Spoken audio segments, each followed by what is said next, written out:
Hey guys, welcome to this little analysis of Julian Lodge's solo over There Will Never Be Another You. I'm first gonna play the solo myself, just to walk the walk and not only talk the talk, so leading by example, I guess. And then I'll go over the sheet and I'll talk you through what's happening and what my thoughts are on what's happening. If you have any questions or any comments, or if you're not clear on some of the things I'm saying or some terms, because I'm just throwing stuff out there, I have no idea what your level of knowledge is per se, not of everyone. So if you have any questions or whatever, just let me know. We want to have this thing as interactive as possible so we can help you the best we can. So without further ado, let's jump in.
Alrighty, let's go over this thingy.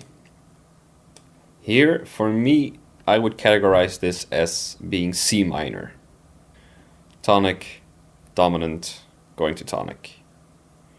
And then here he goes into the original melody, and in the original melody, this C continues for the entire bar. So he uses this as a pedal point, a melodic pedal point. So it's in a top voice. And this is a very cool chord. And if you would analyze it to the B flat minor 7, you would have the 9 on top and on the bottom, and then the 5 together with the flat 5 or the sharp 11, whatever you want to call it. So that's pretty cool. And then here he goes again to a C minor 7 sound chord, and this you can see as a E flat 7 with a 13 and a flat 9, or you could see it as an A7 with a sharp 9, and that resolves into an A flat. The original chord says A flat major 7, but he makes it an A flat 13, so he makes it a dominant. Then here, nothing too special, just a flat 9 over the B flat, going to E flat major 7. And again here he implies, by playing like harmonic minor. I don't really like thinking that way. I prefer thinking just tonic, and then this again being implying the 5, implying the G7 with a flat 9.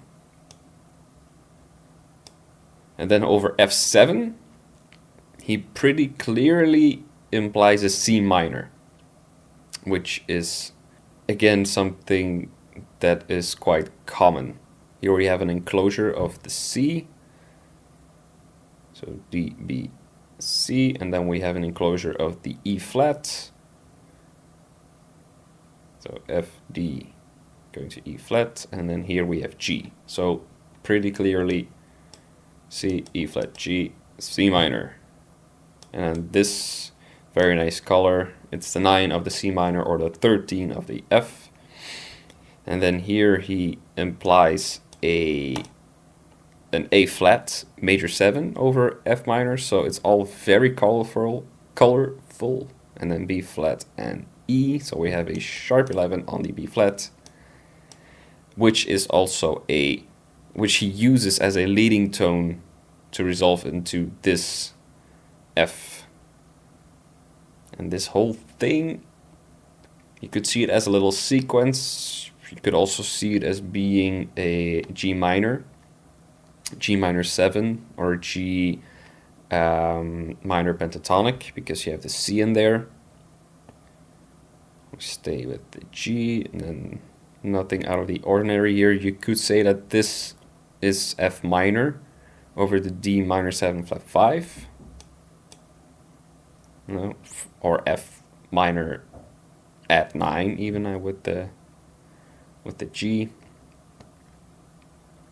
And then here we have a chromatic approach to this, the G7 sharp 9. He starts a whole tone above and then goes chromatically down, and again flat 9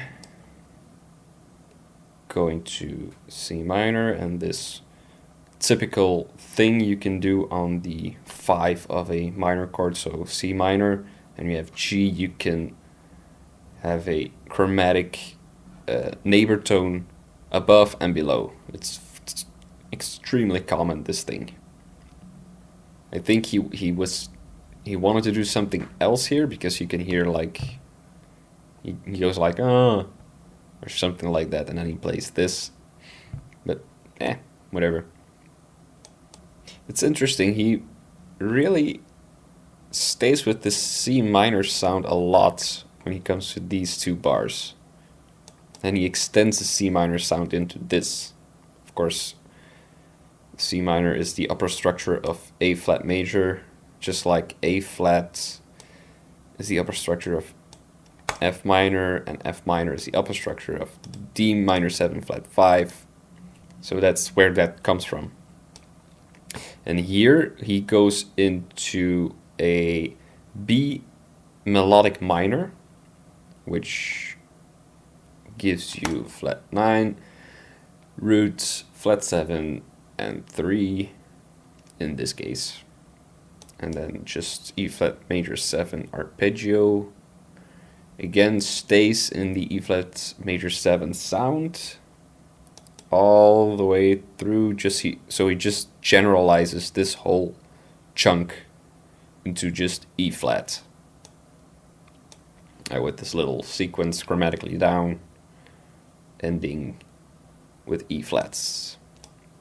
And then we have probably, well, it's one of my favorite moments in this solo.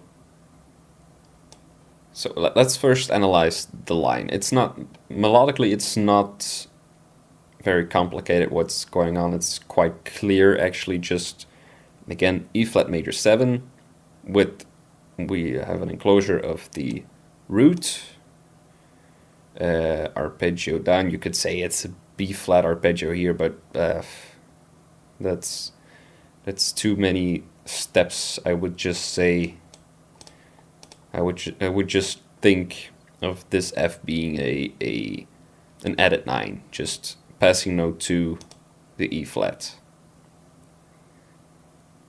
Nothing out of the ordinary here. Again, passing notes here, and then A flat is the flat 5 of D minor 7 flat 5. Just going down the scale to the G, which is just part of the 5 chord already, and he just stays in G here. Spread triad. This E, I don't know. Maybe it was supposed to be an E flat, but it doesn't really matter that much. Here, I say E flat because here he has this G augmented triad going up. So G, B, E flat, G, B, E flat. So maybe this also was supposed to be an E flat, but it's cool even like this. And then when he comes to this top G, he just goes down a regular G triad. So G, D, B, G. And then we have this flat 5 going to the root of our tonic. And we have very clearly just C minor or C blues with the blue note here.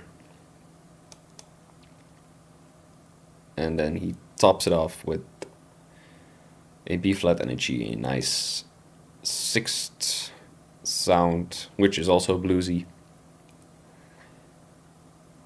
Again, chromatic passing chord in this case, going to B flat minor 7, which in this case is pretty clearly B flat minor 7, which he is playing, although it's in a quartal voicing, so it's stacked in fourths, except for the top note.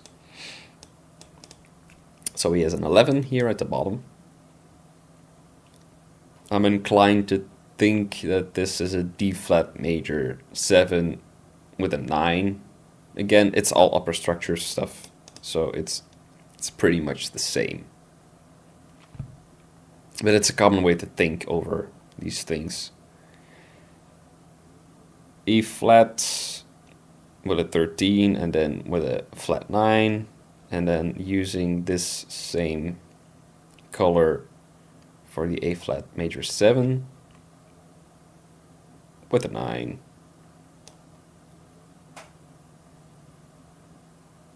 Okay, now a little intermission.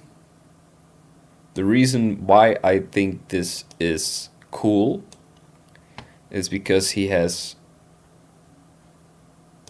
well, it's very contrasting, and contrast is pretty important in a solo in order for it to be effective, to keep the listener engaged. So he's very melodic, not very crazy rhythmically or anything, keeping to the melody. Here and there he plays sort of like a double stop or more harmonically. And this, the sixth, it has a bluesy quality, so that's already a change in, what would you say, in color, or in feel, or in mood. And then this triplet line just blasts away, which isn't completely, which is so contrasting to what came before. And it goes over a big range. And then he adds in these spread triads and then this augmented, so it's the rhythm intensifies for one, the range intensifies, and the sound within the line. So the chord quality. So that's three things which really grab you very much.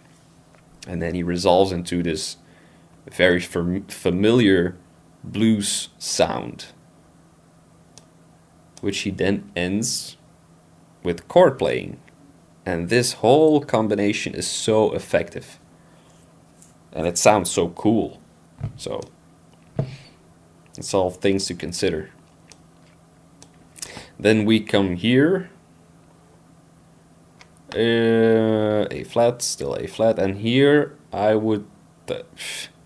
this is sort of, again, the B melodic minor thinking. You could also think of this as being A flat minor, which is the 4 minor going to the 1. I'm not sure what he was thinking, but that's what I would make of this. A flat is also, again, the upper structure of F minor. And then these chords, which are really a pain to get right, is a place where I always trip up. But it's just E flat major 7, E flat major 7 in third inversion, G minor 7, again upper structure, G minor in first inversion, going to C, and then here again we have G7, G7 with a flat 13, just the upper structure of G7. Oh yeah, I think when I see this, I think G7, just without a root. And then it's technically it's B diminished, but of course it's related to G7, and then here it's A flat diminished, but again it's G7 with a flat 9. And again over the F7 we have C melodic minor. See, here we have again the enclosure of C minor, very clearly C minor with an added 9. You stay in that sound, and then over F minor he doesn't play the flat third, but instead he plays his F C G, which is a very open sound, very cool sound. And then this A is just a leading tone for the B flat arpeggio. And then my other very favorite moment in this solo is over this B flat.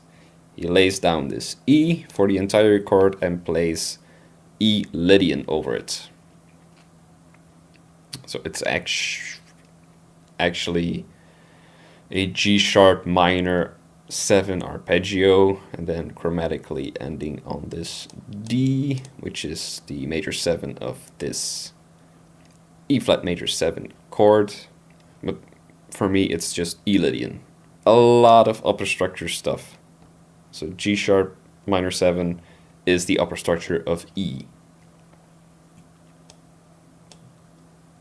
And if you add in G sharp minor 7 with an added 9, you get, of course, that sharp 11 of the E.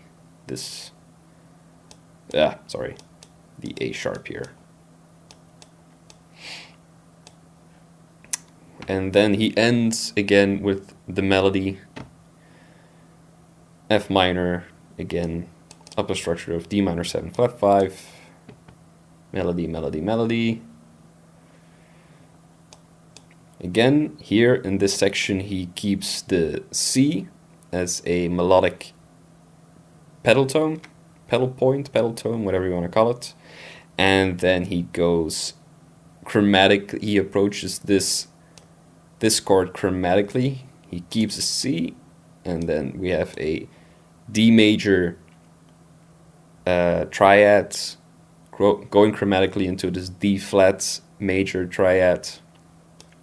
D flat major 7, upper structure of B flat minor 7, going into E flat with a 13 and a flat 9, shifting it over chromatically, so we have this descending melodic top note, and then here he changes the voicing to his destination voicing, again chromatically approached. So this would be A flat with a 13 and a 9, or a 6 and a 9. And then we pretty much just have the melody of the tune again. He makes a little sharp 11 here on the E flat. E flat, E flat, E flat, again just generalizing everything to E flat here. again making it a little bit more bluesy.